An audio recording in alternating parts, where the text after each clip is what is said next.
या न्यूज बुलेटिनचे सहप्रायोजक आहेत गोकुळ. पुणे बेंगळुरू राष्ट्रीय महामार्गालगत असणाऱ्या नागाफाटा येथील एका कंपनीत लोखंडी प्लेटा उचलणारे क्रेन अंगावर पडून परप्रांतीय कामगार ठार झाला. मृत राशिद जलील खान वय 38, मूळ गाव गोरखपूर, उत्तर प्रदेश, सध्या राहणार नागाव असं त्याचं नाव आहे. ही घटना शनिवारी दुपारी 1 वाजण्याच्या सुमारास घडली. घटनास्थळावरून मिळालेली अधिक माहिती अशी: नागाव फाटा येथील एका कंपनीत राशिद खान काम करत होता. बाहेरून स्टील लोखंडी प्लेटा घेऊन आलेल्या ट्रेलरमधून क्रेनच्या मदतीने या प्लेटा खाली उतरवण्याचे काम सुरू होते.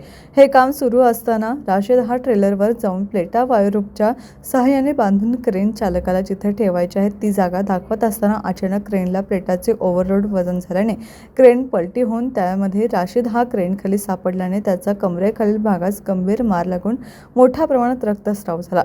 त्याला उपचारासाठी कोल्हापुरातील खासगी रुग्णालयात दाखल केले असता उपचारादरम्यान मृत्यू झाला. अपघाताची नोंद शिरोली पोलिसात झाली आहे.